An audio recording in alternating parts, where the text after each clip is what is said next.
May interview po kasi tayo from Isatyu, Lingka Campus. Yan po. Source of money, Source of income, farming. Farming. Farming talaga.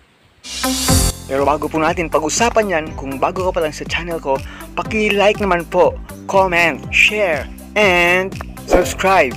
At huwag kalimutang i-hit ang ating button bell para ma-notify po kayo sa ating mga bagong upload. Good Japon, sir. Ano? English, Tagalog? ang Tagalog lang. Tagalog ba? Sige. Pangalan nyo, sir? Nestor Camarista Jr. Upo ka dito, Bray. Ikaw dito ka. Ikaw yung tingin ka dun sa camera kasi ikaw yung ako ang model natin ngayong araw. Ayun.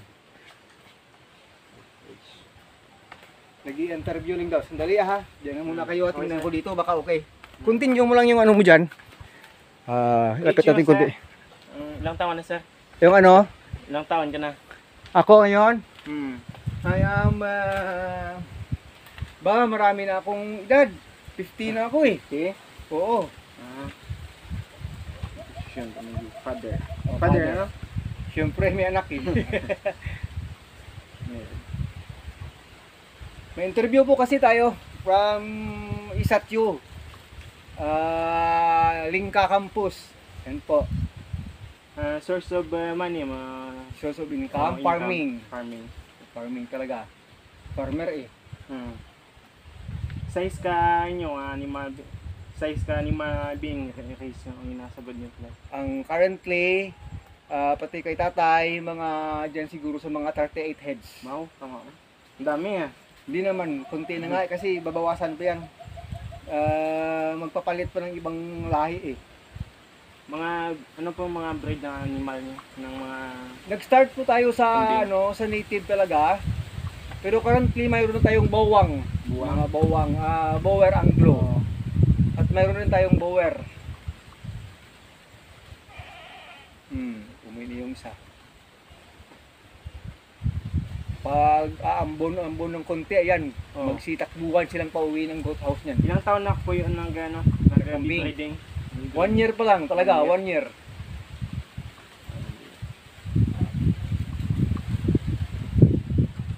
Nung nakaano na kayo, in-train kayo pa na mag-alaga ng kambing o experience lang? Mostly experience lang. Experience. May mga pakonti-konting training pero maliliit na training lang, parang ano lang. Dati kami nag-training diyan sa bayan natin sa Leon. With regard sa goat disease, yun yung mga isa sa training natin.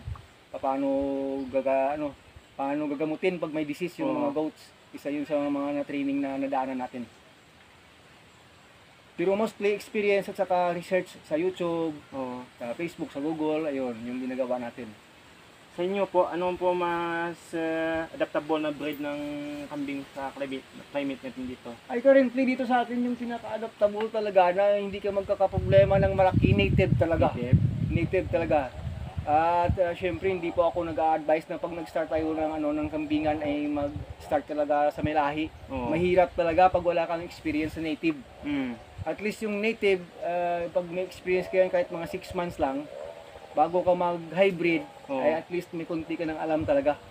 Mas ma-convert ka sa hybrid, mas naging maselan, mas naging mahirap ang pag-alaga ng kambing.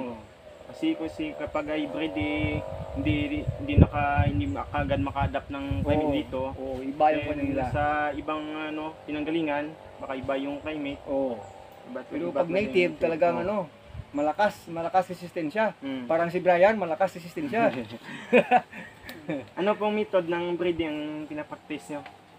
Ay natural method lang kami. Back to doe lang. Wala pa tayong AI na ginamit dito sa pagbibreed. Mahaba-haba ba yung questionnaire? Baka Kunti na lang. konti na lang.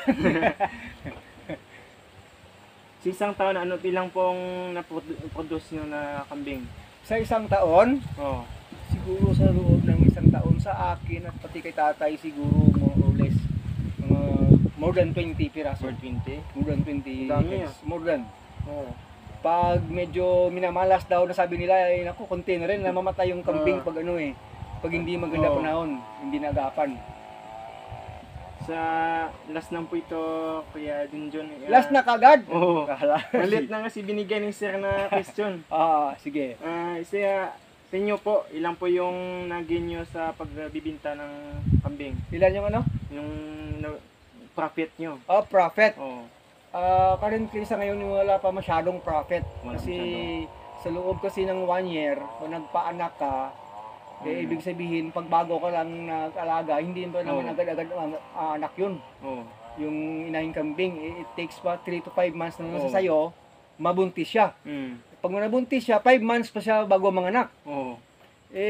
Kung... Mga 3 years pa bago mga 2 years and above to Oo. 3 years pa bago talaga maka-profit. Mahirap mag-profit sa ngayon kasi yung malaki malaki yung kapital sa housing. Siyempre yung Oo. stocks natin, mahal yung stocks ng kambing ngayon, Mm. pamahal yung kambing. So yung profit, pag sinabi mong profit, in the first 2 years na pagkakambing, hindi ka maghahanap muna ng profit. mga 3 years Talagang above. mga 3 years above. 3 years above. Padamihin mo muna ng padamihin Oo. kasi hindi mo agad mabibenta pag maliliit yung mga kambing. Oo. Estimate nyo po ilan po yung nag-gain nyo sa pagbibinta ng kambing? Sila yung ano? Nag-gain nyo yung profit? Sa ngayon, kung profit siguro hindi ko pa masasabi masyado Oo. kung ano ba talaga, magkano ba talaga yung profit. Pero sa pagkakambing, talagang profitable ang pagkakambing. So umpisa lang naman talaga umpisa mahirap. lang. Kaya Oo. kung dito sa si Ma'am Che, masasabi niya sa inyo na kasi siya 4 5 years na siya ng Oo. kambing. So umpisa mahirap pero ngayon ilang beses na siyang nagbenta ng kambing. Siyempre pag nag-umpisa ka ng Oo. magbenta, profit na lang ng profit Mm. almost nun. Kapag nagkalaga ka ng mga hybrid, ibinta mo ng mas mahal. Oo, mas mahal kasi. Demand kasi Mas- yung ano, may yung lahi. may lahi. Oo, grabe ko mahal. Saka kapag mataas yung bloodline, Oo. mas mabinta. Mas mahal. Mas mahal. Nag-abang tumataas Oo. yung bloodline, mas naging mahal yung kambing. Oo. Yun. Sa ano po, sa uli po, hindi po nasabi yung binta, no? Yung Oy, profit wala mo. kasi bintahan masyado Wala eh. kasi binta. Okay. Pero currently, nang nagbenta kami ng 2 weeks ago, sa live weight kami Live weight? Oo. live weight is 200 pesos per kilo. Yung makapasok sa bracket, yung Oo. yung medyo maliit, Oo. mga 180 to 190 lang yan Oo. per kilo. Pero pag maganda talaga katawan ng kambing, malalaki, 200 to 220 pasok Oo. yan. Yan yung price sa live weight sa ngayon. Sa native yan ha, sa native Oo, yan. Kapag Pero hybrid, pag hybrid, wala ano Oo. sa weight pag hybrid eh. sa ano lang, sa breed lang ng kambing. Sa breed Oo. pa lang. At saka depende sa ano nyo, Oo. sa usapan nyo. usapan ng magbibenta. Oo. Yun lang yun. So, Yun lang po. yun lang, Yun tapos ulit lang. sa Ay, ano. sige, maraming Parang salamat. faster interview lang sabi ni sir. Okay. Thank you po. Sige.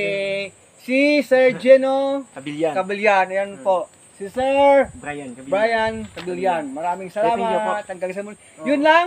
Oh, Bye-bye. yun lang, sir. Maraming Fast salamat. interview lang sir. Okay. Baka gusto nyo mag-visit-visit pa. Wag na. Lanong tatay yan? Hindi, notebook at notebook mo. Sige, hawakan mo yun yung notebook mo. Magpapicture na muna sa Hawakan ano ng notebook mo. Sa matanda dito sa lolo eh.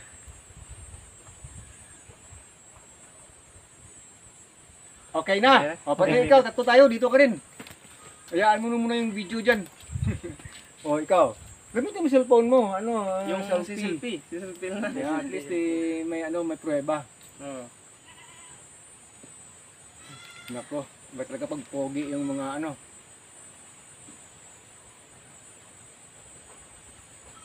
Okay. Sige. God bless you all. Ingat sa pag-uwi. Oo. Basta gusto pa ninyo mag-standby. Di pwede na ng tawin eh. Diyan ko house siya kay lulo mo tanay, tutong Oo. akin. Lanong tatay yan? Ito yung ating alpine dito, yung back natin. Yun po. Kay abang sa association po ito, pero si Ma'am Cheryl yung nagmamanage dito. Hindi naman basta-basta ipahiram sa mga members na walang experience. Dapat may experience talaga. Mahirap pag ito na disgrasya eh. Si Alpine eh. Yan. Ang ganda ng kapital Oh. Hindi ko lang alam kung nasiguan bagatin nyo Drawakra. mga dyan, yung mga ngay, bugat na mo. Siguro pareho bagat niyo kung bagat pa tanakan nimo. Yun lang yung hindi natin alam. Kasi mga more than 50 kilos to ito eh. Pag tumaba yan, naabuti ng 70 yun eh. Manggap yan. Oo. Manggap yan. Oh, siya. Basta kayo. Timog mo matapos yan. Naglagaw-lagaw lang dyan after isang short interview. Tay!